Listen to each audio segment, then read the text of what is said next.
All right, so real quick, I just wanted to make this video. I got this big ass Peninsula tank, and there's not really a lot of great options for lighting. I'll save you the Google searches. Basically, the main idea is going to be hanging stuff from the ceiling, which I don't really like drilling into my ceiling. You can see I did my lights not very well. And this popcorn stuff's like probably from the 60s, so it's like, I think it's like just full of asbestos probably. But jokes aside, it doesn't even look that clean because you have the wires. They always show the pictures with the wires, but they don't show you the wires from the light, right? So it looks clean, but you got to remember the wires still got to go down behind the tank anyway to get plugged in. So it's not as clean as this look. This is 80/20 extruded aluminum. It's got these little channels that you can mount stuff to. You can run the wires through the channels, and it just has a cleaner look. I'll probably wind up painting these black too. I don't think they sold them in black, unfortunately, but everything else you can kind of get in whatever color you want. Actually, no, you can get it in like silver or black, basically. I know not everyone has a black wall too, but yeah, just for me, I think it's the cleanest looking light mount. And if you Google floating, anything floating light mount, Peninsula, tank, whatever, you'll probably see this option. And it's people kind of make it a little bit more complicated than it needs to be. I've seen videos of people mounting it to their stand, which isn't really ideal. Having, you really don't want to mess with the structural, integrity of your stand. And so I would recommend it on the wall. You're going to have this backed up to the wall pretty close anyway. Not a lot of people. And you could even put something, to kind of, I'm probably going to put some little piece of wood or something there so you can't see in between the crack anyway. So yeah, it's real simple. The only thing that's kind of sketchy is drilling into the drywall. These are not connected to any stud. So I use the snap toggle, which is basically, if you Google snap toggle, they clamp onto the drywall, super strong, and they can each hold like 200 pounds. So it's a very strong method of attaching stuff to drywall. You need a 1/2 inch drill bit.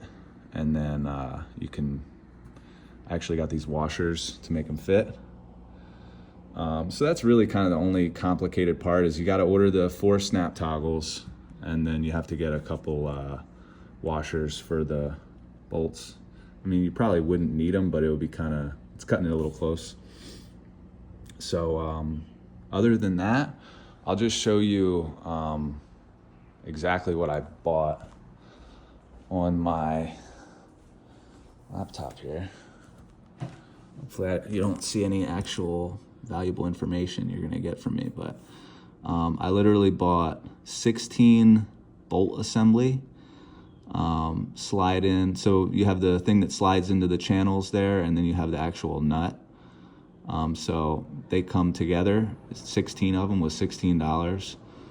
I bought 4 slotted inside corner bracket. Okay, so that's what goes into the wall. The silver pieces that go into the wall, there's 4 little corner brackets.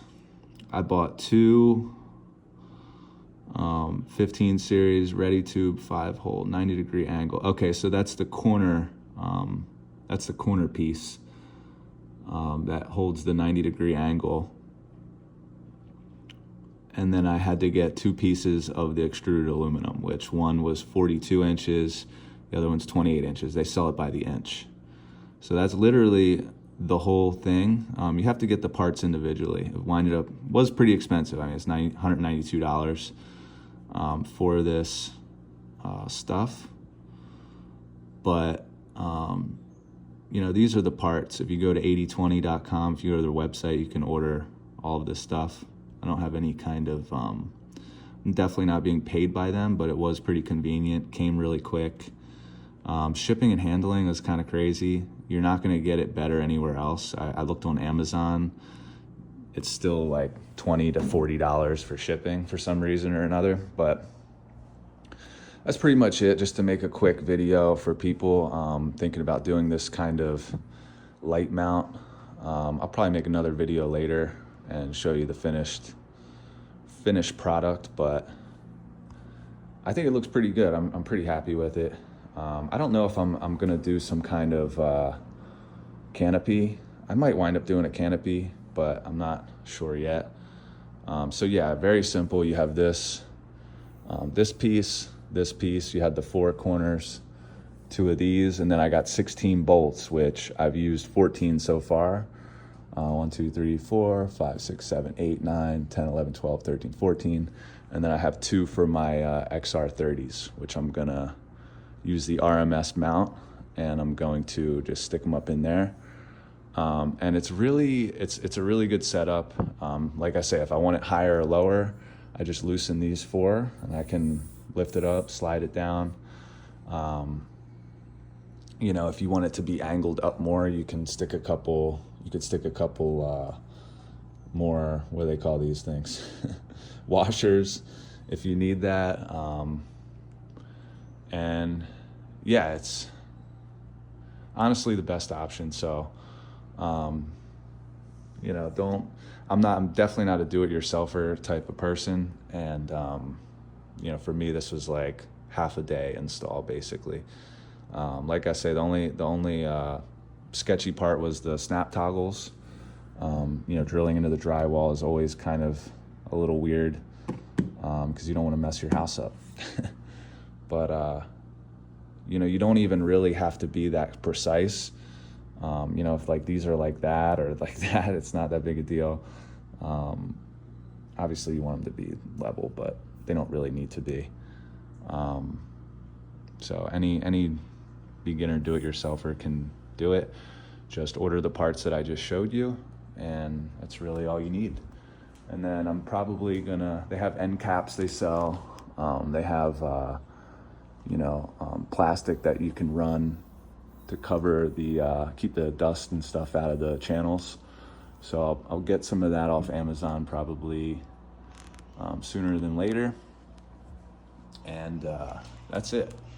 Very simple lighting mount option for Peninsula style tanks. And I can put that information for the parts too in the description, in case anyone's interested. All right.